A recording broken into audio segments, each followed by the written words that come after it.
వైష్ణవికి injection చేయడానికి శోభన్ ఇంటికి వస్తూ ఉంటాడు. ఇంతలో అక్కడ ఉన్న వైష్ణవి మాత్రం నేను ఇంజెక్షన్ చేయించుకోను అని చెప్పేసి అయితే అంటూ ఉంటుంది. ఆ మాటలు వినగానే అక్కడ ఉన్న వరలక్ష్మి అయితే చాలా కోపంగా నువ్వు శోభన్ని డాక్టర్ లాగా చూడు అని చెప్పేసి అయితే అంటూ ఉంటుంది. ఆ మాటలు వినగానే అక్కడ ఉన్న వైష్ణవి మాత్రం ఇప్పుడు వీళ్ళు నన్ను వదిలిపెట్టేలా లేరు, సరే మీరు బయటకు వెళ్ళండి, నేను ఇంజెక్షన్ చేయించుకుంటాను, నాకు అనీజీగా ఉంది అని చెప్పేసి అయితే అంటూ వాళ్ళందరినీ పంపించేస్తూ ఉంటుంది.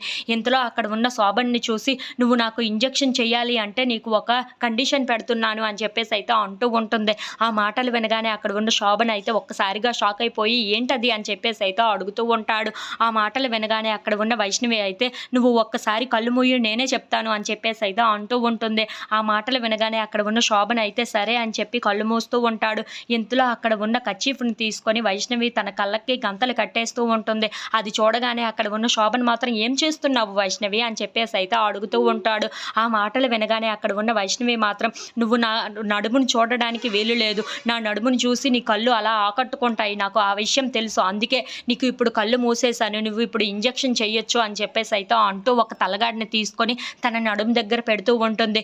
ఇంతలో అక్కడ ఉన్న శోభన్ మాత్రం ఇలాంటి పిచ్చిది నాకు ఎక్కడ దొరికిందో ఏంటో అని చెప్పేసి అయితే అనుకుంటూ ఉంటాడు. ఇంతలో అక్కడ ఉన్న శోభన్ వెతుక్కుంటూ ఇదేనా అని చెప్పేసి అయితే అడుగుతూ ఉంటాడు. ఆ మాటలు వినగానే అక్కడ ఉన్న వైష్ణవి అయితే అక్కడే చెయ్యు అని చెప్పేసి అయితే అంటూ ఉంటుంది. ఇంతలో అక్కడ ఉన్న శోభన్ మాత్రం ఏంటిది ఎంత మెత్తగా తగులుతుంది అని చెప్పేసి అయితే కళ్ళు తెరిచి చూస్తూ ఉంటాడు. ఇంతలో అక్కడ ఉన్న వైష్ణవి చేసిన పనికి చూసి ఒక్కసారిగా షాక్ అయిపోతూ ఉంటాడు. ఏంటి ఇలా చేస్తుంది అని చెప్పేసి అయితే అనుకుంటూ ఉంటాడు. సరేలే అని చెప్పేసి అయితే ఇంజెక్షన్ చేసేస్తూ ఉంటాడు. ఇక అయిపోయింది కదా నువ్వు వెళ్ళిపో అని చెప్పేసి అయితే వైష్ణవి అంటూ ఉంటుంది.